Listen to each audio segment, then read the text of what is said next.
Good evening. देखो, कुछ बातों का ध्यान देना है थ्रू आउट द सिलेबस। पहला क्वेश्चन पूछ रहा हूं मैं। प्रोबेबिलिटी आता है? हाँ या ना में रिप्लाई करना है बस। दो ही तरीके रिप्लाई करने के सर, मैं सोच के बताऊंगा क्योंकि उसने कहा था नहीं आता।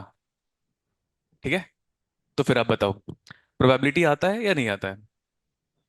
मैं सिर्फ उसी को पढ़ा पाऊंगा जिसको नहीं आता। अगर किसी को आता है, कोई पढ़ के आया होगा 30 मार्क हर टीचर से, तो मेरे को बता दो उसको भी नहीं आता ना आपको आता है। मैं अगर क्लियर कट रखूंगा तो सही रहेगा। ठीक है, अगर आता, जेई का हो गया एग्जाम, अब रिजल्ट भी आ गया है। अगर मैथ्स आता तो आईआईटी में होते, मैथ्स नहीं आता इसलिए बीआईटी में है। अब सही है?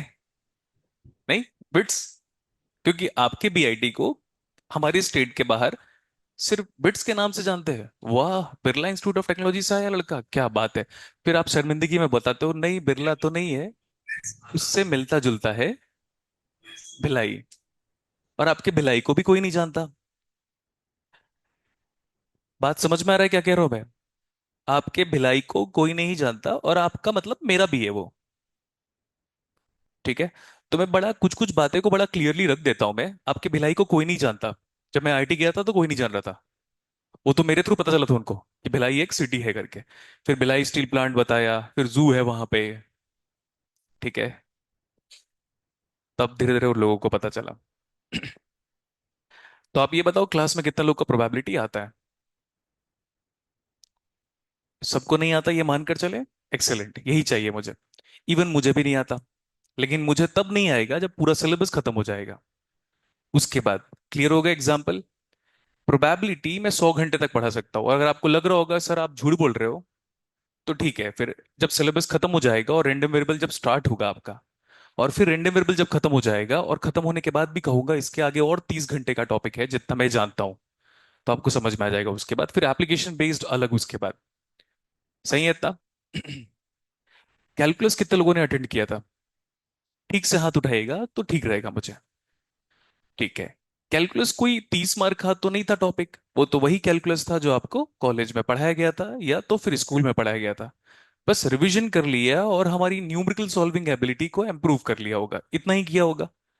पढ़ाया तो वही है, बस नजरिया थोड़ा बदल गया था। ठीक है, ओके।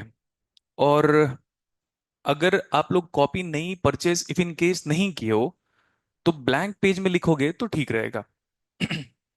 सही है? जितने सीएस वाले स्टूडेंट हैं उनको बता देता हूँ कि डिजिटल में ही पढ़ाऊंगा। मैं ये मानकर चल रहा हूँ कि किसी को भी मेरे बारे में कुछ नहीं पता। ठीक है, अ, अगर आप ब्लैंक पेजेस में लिखोगे कॉपी को तो ठीक रहेगा। अगर जैसे आप लाइनिंग वाली कॉपी लेकर आए हो, अगर यही कॉपी है, कैलकुलस यहीं पे लिखा है, तो अगर यहाँ पे कंटिन्यू करना है तो आप कर लो। लेकिन नेक्स्ट टाइम पे जब कोई सब्जेक्ट स्टार्ट होगा मेरा पढ़ा है हुआ, एग्जाम्पल के लिए डिजिटल, तो ब्लैंक कॉपी लेकर आओगे तो ठीक रहेगा। It looks very professional. सही है इतना? नेक्स्ट, आप में से बहुत सारे बच्चों को ऐसा लगता होगा मेरा प्रोबेबिलिटी वीक है। सडनली कह देता है कि रेड वाला एस निकालो, और उसके बाद कहता है नहीं नहीं उसके बाद ब्लैक वाला भी एस निकालना है, लेकिन विथ रिप्लेसमेंट है, और कई बार विदाउट रिप्लेसमेंट है। और कई बार कह देता है ये हो रहा है, लेकिन जैसे एग्जाम्पल के लिए उसको शॉर्ट शब्दों में कहता हूं मैं, कंडीशनल प्रोबेबिलिटी। अगर वो हो रहा होगा तो फिर conditions and terms and condition कह देता है ये ऑलरेडी हो चुका है, अब इसके होने की प्रोबेबिलिटी निकालो। तब हमेशा हम सोचने लग जाते हैं, और हम जो एक कॉमन सिम्टम बता देता हूं मैं, हम फिर ड्रॉप करना पसंद करते हैं उस न्यूमेरिकल को। फाइन, तो आप इस केस में आप, अगर आप स्टार्टिंग से पढ़ोगे तो ठीक रहेगा। अब प्रोबेबिलिटी का स्टार्टिंग क्या है? प्रोबेबिलिटी का स्टार्टिंग क्या है? प्रोबेबिलिटी से पहले आप क्या टॉपिक पढ़ते हो? किसी को पता नहीं है। मैं ये मान के चल रहा हूं कि पहले आप लोग नहीं अटेंड किए हो करके। तो परमुटेशन और कॉम्बिनेशन होता है, वो नहीं पढ़ोगे तो प्रोबेबिलिटी थोड़ा टफ लग सकता है। तो 2 क्लास के आसपास आप परमुटेशन मानकर चलो, 2.5 क्लास मान लेते हैं हम उसको, क्योंकि आज की क्लास तो स्टार्टिंग में ज्यादा बातें होगी क्योंकि सिलेबस का कैरिकुलम बताना है मुझे। तो 2.5 क्लास मान लो परमुटेशन, और अप्रोक्सीमेटली 2.5 क्लास मतलब 5 क्लास में आपका परमुटेशन कॉम्बिनेशन खत्म हो जाएगा। उसके बाद प्रोबेबिलिटी चालू होगा। लास्ट बैच जो हुआ था प्रोबेबिलिटी का, वो 12th ऑफ जनवरी से लेकर 24th ऑफ जनवरी तक चला था। 24 घंटे के आसपास तो नहीं कहूंगा मैं, क्योंकि हर क्लास एफिशिएंटली 2 घंटे की नहीं होती, तो 1 घंटे 45 मिनट की हुई थी। क्योंकि जनवरी था ना बेटा, तो ग्रेजुअली बढ़ाते ना हम। फिर फ्लो में लेकर आना है सर। 2 घंटे का मतलब, 2 घंटे का मतलब मैं 1 घंटे 45 मिनट ही ऐड करता हूँ, क्योंकि उसमें 5 मिनट मेरी बातें होंगी, 5 मिनट्स आपका डाउट होगा, क्लास स्टार्ट होगा, कनेक्ट करूंगा XYZ, इसीलिए 1 घंटे 45 मिनट एफिशिएंटली काउंट किया। अगर उसी एफिशिएंटली में अगर मैं काउंट करूँ तो आपके कॉलेज का लेक्चर 50 मिनट होता है, हार्डली 30 मिनट डिलीवर नहीं हो पाता, अगर सेम रेशियो में ले लूँ तो। फाइन, तो परम्यूटेशन कॉम्बिनेशन पढ़ेंगे, उसके बाद प्रोबेबिलिटी। प्रोबेबिलिटी का न्यूमेरिकल मैंने कराया था उन लोगों को, सिर्फ प्रोबेबिलिटी की बात कर रहा हूं मैं। शायद 60 के आसपास होगा, 60। एक टेंटेटिव आइडिया है, हो सकता है कुछ कम हो सकता है कुछ ज्यादा हो। 61वां क्वेश्चन जब दिया था उधर क्लास में इलेक्ट्रॉनिक्स वालों को, कि चलो मैं आपको एक देता हूं क्वेश्चन प्रोबेबिलिटी का, तो 61, मतलब एक्चुअली क्या ना, हमारी हैबिट हो चुकी है साइकोलॉजिकली, हम मल्टीपल्स ऑफ 5 में या मल्टीपल्स ऑफ 10 में कहना पसंद करते हैं। आपके वॉलेट में कितना पैसा है, तो आप बोलोगे 150 या 200, इसी ऑर्डर में बोलोगे आप, ये नहीं कहोगे 222 रुपए और 50 पैसा भी है साथ साथ। समझ में आया? इसलिए हमें राउंड ऑफ करने की आदत बहुत पहले से पड़ी हुई है। ये क्लियर हो गया? तो 60 न्यूमेरिकल के आसपास मैंने कराया था, 61th न्यूमेरिकल दिया था, और किसी स्टूडेंट से सॉल्व नहीं हुआ था। कि एक भी स्टूडेंट अगर कर देता तो मैं कहता चलो ठीक है, कोई नहीं किया था। यही यहां पे भी होगा। 60 है, मैं 65 न्यूमेरिकल कराऊंगा आपको, 70 कराऊंगा, मैं सिर्फ प्रोबेबिलिटी की बात कर रहा हूँ, परम्यूटेशन कॉम्बिनेशन रेंडम वेरिएबल की नहीं बात कर रहा हूँ। आप लोगों ने लिमिट पढ़ा था मैं से, लिमिट में शायद 54 या 58 न्यूमेरिकल हुआ था। और लिमिट का अगर नया न्यूमेरिकल अगर आपको दे दिया जाए अभी, तो आप नहीं बना पाओगे। तो कभी भी ये मत कहना कि हमको आता है।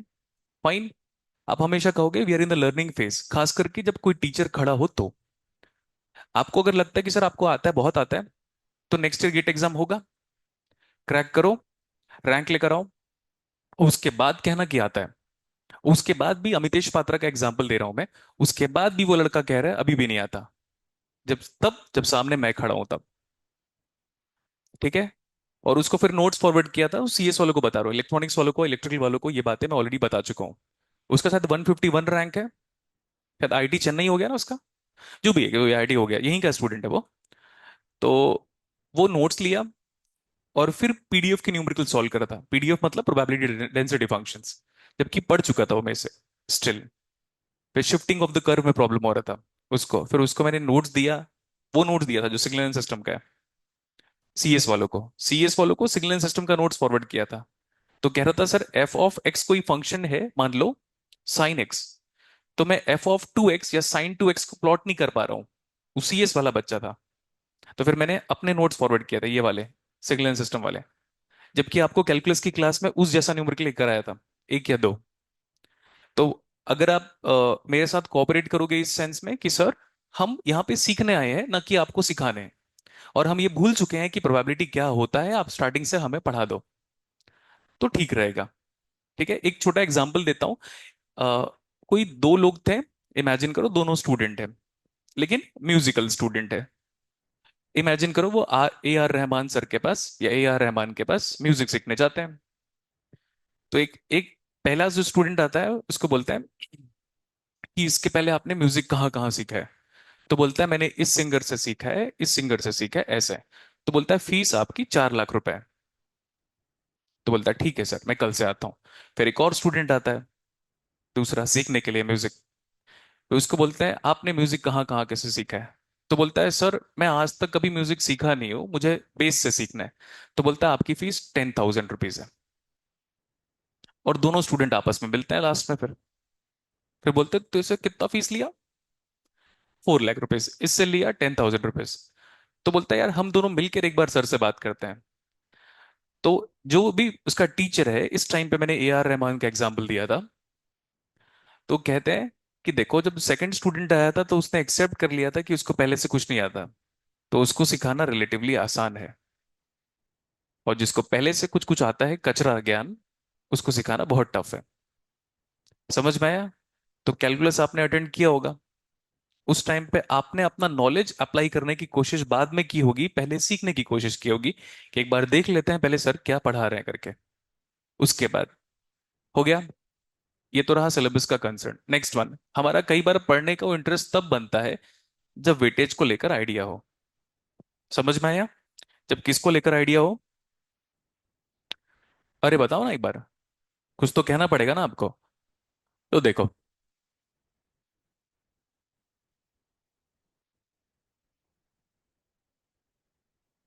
आपको पता है पूरा क्वांटम मैकेनिक्स सिर्फ इस टॉपिक पे बेस्ड है। मतलब अगर कोई टीचर चाहे तो 1,000 घंटे में भी ये टॉपिक खत्म नहीं होगा। पूरा क्वांटम मैकेनिक्स, समझ में आया? पूरा क्वांटम मैकेनिक्स यहां तक साबित कर दिया है कि मैं हूं ही नहीं, बट फिर भी मैं हूं। समझ में आया? पूरा क्वांटम मैकेनिक्स ये भी साबित कर चुका है कि ये आई गेट में क्लास रन हो रहा है, लेकिन ये रन नहीं भी हो रहा है। समझ में आया? टनलिंग फिनोमेना एग्जाम्पल बताता हूँ। पूरा क्वांटम मैकेनिक्स, ये तो बहुत पुरानी बात है, मैं जो बोल रहा हूँ बहुत ओल्ड बातें कह रहा हूं मैं। आज से 50 साल पुरानी बात है ये।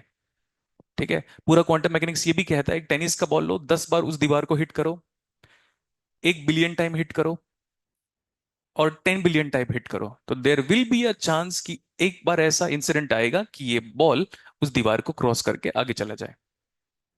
सही है इतना? वो पूरा क्वांटम मैकेनिक्स सिर्फ एक चीज में बात कर रहा है, इस पे।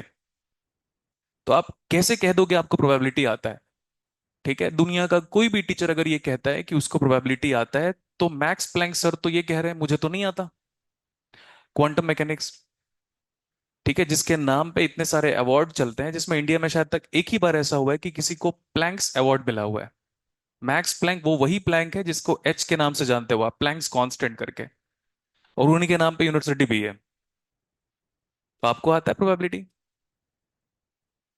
सोचो, वो जो नासा ने जेम्स वेब टेलीस्कोप लॉन्च किया होगा ना, उसमें भी प्रोबेबिलिटी थ्योरी अप्लाई की होगी। सही है इतना? और वो प्रोबेबिलिटी के थ्रू ही हम मेजर करते हैं कि आज से कितने साल बाद, मतलब लाइट ईयर्स के बाद, या कितने साल बाद हमारा गैलेक्सी मिल्की वे एंड्रोमेडा गैलेक्सी से कोलाइड करेगा, और उसके बाद क्या प्रोबेबिलिटी है स्टिल अर्थ अलाइव रहेगा।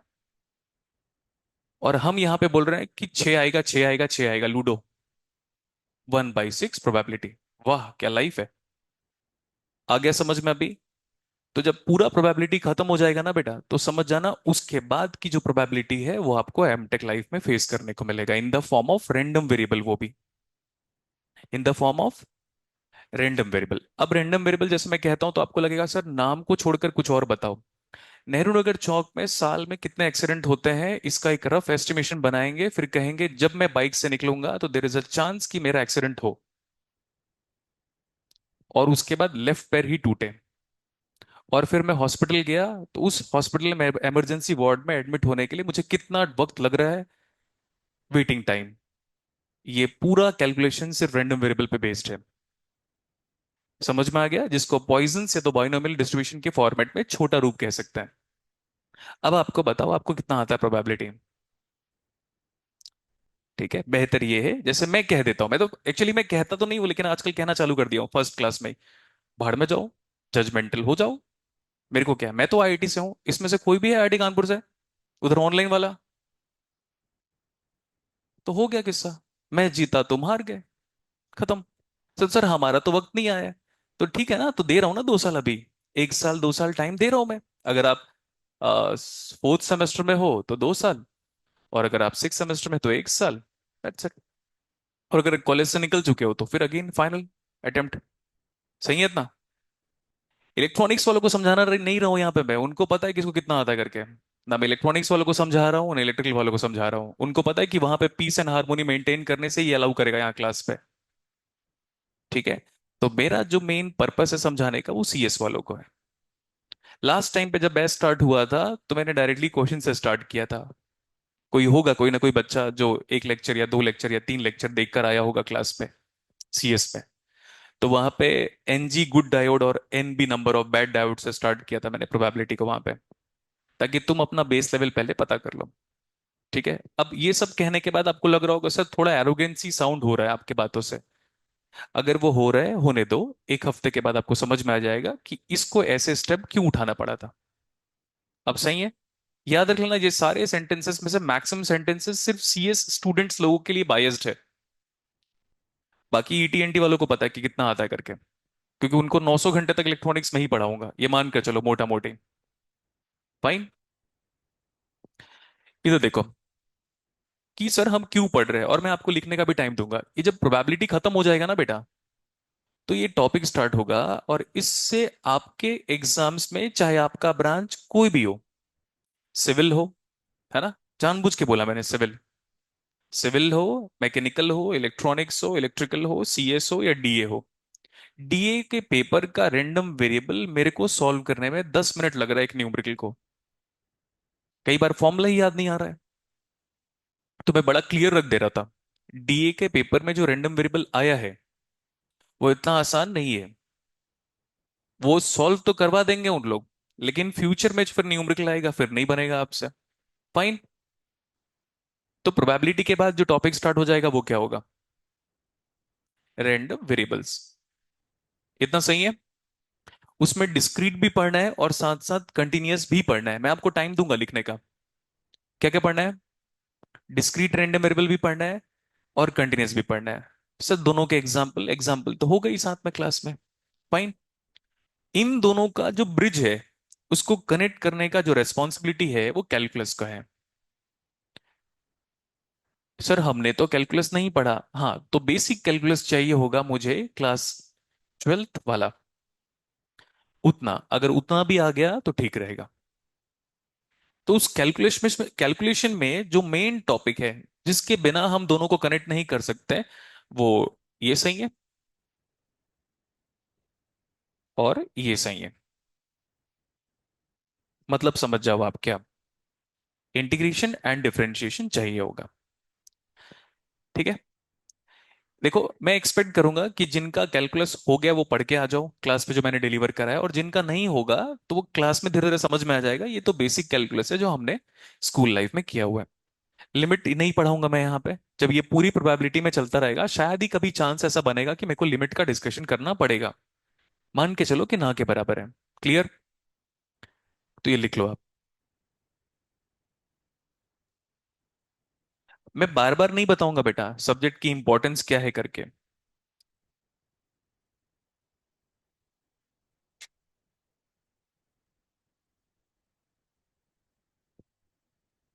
मैं सब्जेक्ट की इंपॉर्टेंस को बार बार नहीं बताऊंगा।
प्रोबेबिलिटी या तो फिर अनसर्टेनिटीज।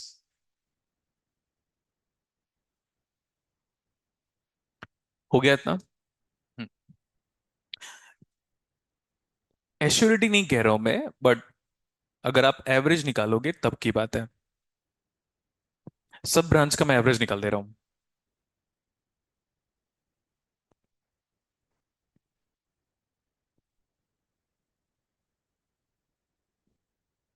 बोर्ड पे दो टॉपिक लिखा हुआ है। एक तो क्लासिकल प्रोबेबिलिटी है, उसको क्लासिकल प्रोबेबिलिटी कहते हैं हम लोग। फाइन। और ये रैंडम वेरिएबल। इस दो टॉपिक से एवरेज निकाला हूं मैं। ध्यान रखेगा इस बात का, क्योंकि बिकॉज कई बार ऐसा हुआ यहां से एक क्वेश्चन और वहां से एक क्वेश्चन, कई बार वहां से दो क्वेश्चन है। इस बार तो शायद तक डीए वालों को शायद तक 3 क्वेश्चंस पूछा हुआ है रैंडम वेरिएबल से। सो ये जो न्यूमेरिकल लिखा हुआ है, नंबर ऑफ न्यूमेरिकल, ये दो टॉपिक्स है। हो गया था। यहाँ पे लिख लेना साइड में number of questions. Number of questions.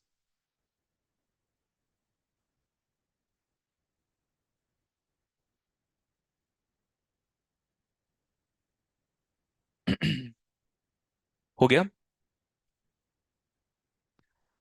जहां जहां पे कुछ बेसिक डेफिनेशन लिखाना होगा मैं लिखाऊंगा उस जगह पे। अदरवाइज आप ये मानकर चलो, पूरा का पूरा जो सब्जेक्ट या तो मैथ्स का वाला जो पार्ट है वो न्यूमेरिकल ओरिएंटेड होगा, डेरिवेशनल ओरिएंटेड होगा। स्टार्ट करें।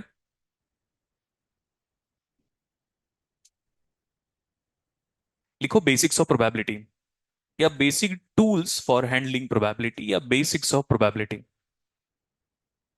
Basics of probability.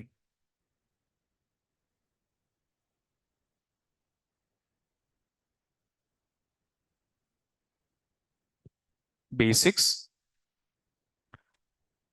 Of probability. ये तो ऐसे भी लिख सकते हो आप, बेसिक मैथमेटिकल टूल लिखो आप, क्योंकि कॉपी पढ़ना है आपको।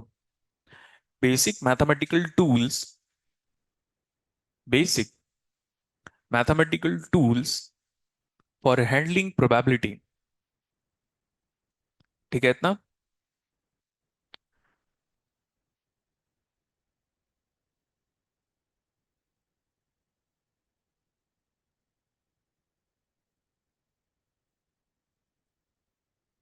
ये वाला लिखो अभी आप।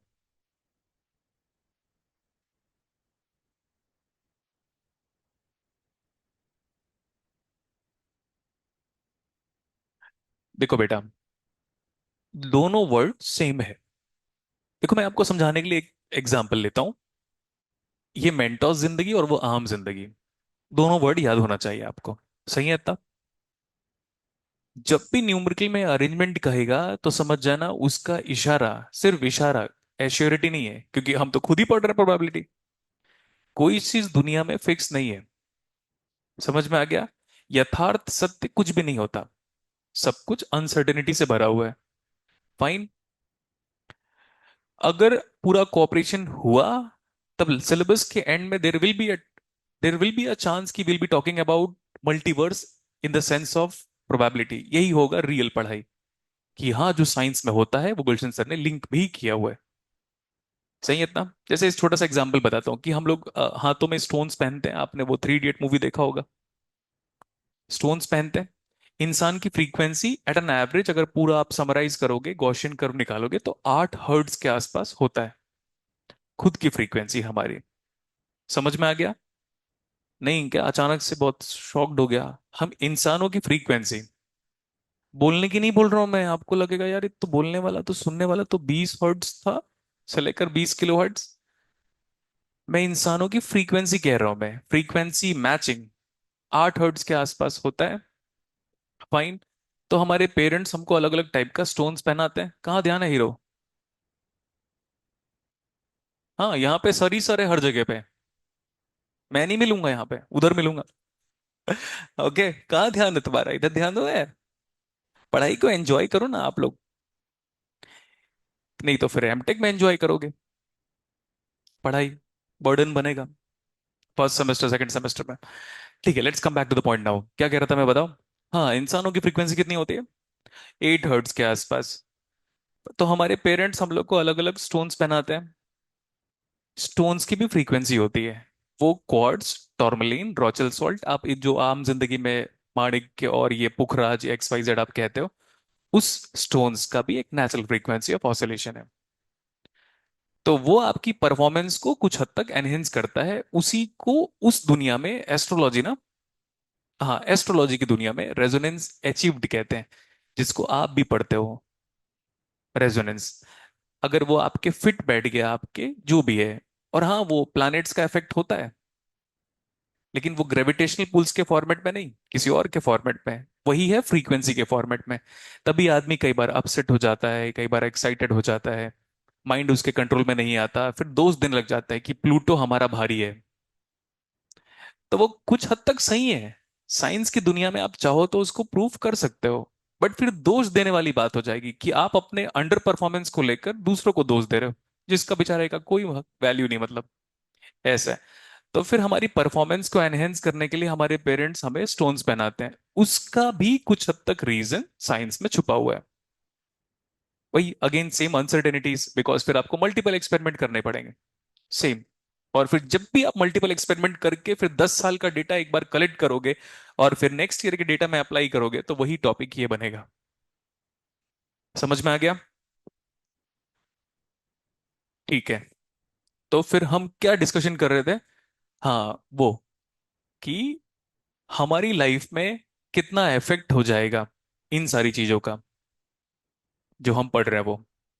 और मल्टीवर्स का डिस्कशन हम कर सकते हैं लेकिन at the end of the probability, लेकिन वो फिर उसके ऐसा हो जाएगा कि हम इंटरेस्ट पॉइंट ऑफ व्यू नहीं पढ़ रहे हैं, मैं पढ़ा रहा हूं आप इसलिए पढ़ रहे होगे, क्योंकि फिर वो बियॉन्ड दैट सिलेबस चला जाएगा, गेट के कॉन्टेक्स्ट से बाहर।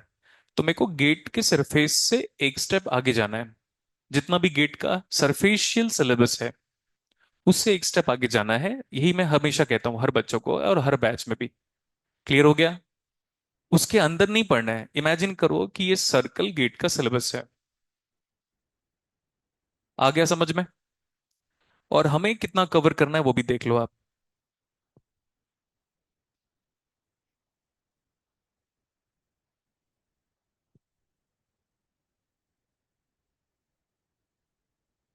देखना आप सरफेस से थोड़ा बाहर हो।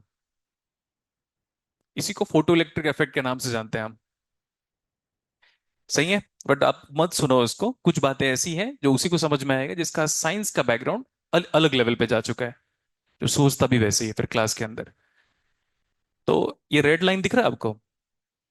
वैसे करना है हमको, और आपका गेट का सिलेबस ऐसा है। आ गया समझ में? मैं पढ़ा सकता हूँ, लास्ट टाइम पे भी मैंने वही कहा था, लेकिन फिर होता क्या है पता है बेटा, क्लास में फिर 4 बच्चों को समझ में आ रहा है और बाकी लोग मुझे देख रहे हैं, मैं उनको देख रहा हूँ। समझ में आया है? ऐसे नहीं होना चाहिए। नेक्स्ट सर, हमें कुछ पहले से पढ़ के आना पड़ेगा क्या? नहीं, जितना मैं पढ़ा रहा हूँ वही पढ़ के आओ, काफी है। समझ में आ गया? फाइन। जब जब मुझे चांस बनेगा ना कि हम क्यों पढ़ रहे हैं, रियल लाइफ क्या एप्लीकेशन है, तो बताऊंगा। लेकिन इसके वजह से ऐसा भी नहीं करना चाहता कि मैं अपना नॉलेज साबित करने के चक्कर में जो टॉपिक 40 घंटे का है या 30 घंटे का है उसको मैंने बढ़ा दिया 5 घंटे 10 घंटे अपने नॉलेज को प्रूव करने के लिए। वो मुझे नहीं करना है। सही है इतना? ये लिखा हेडिंग। परमिटेशंस को हम सिंपल लैंग्वेज में क्या कहते हैं? आप कभी किसी को पार्टी देते हो तो बोलते हो ना, आप अरेंजमेंट हो गया क्या? वो वही है। समझ में आ गया? मतलब इमेजिन करो 50 लोग आएंगे तो अरेंजमेंट हो गया। सही है ना? 30 लोग आएंगे तो अरेंजमेंट हो गया, खाना खाने की व्यवस्था हो गई, बैठने की व्यवस्था हो गई। यही है अरेंजमेंट। अब क्लियर है? चलें आगे। बेसिक डेफिनेशन लिख लो। Permutations is an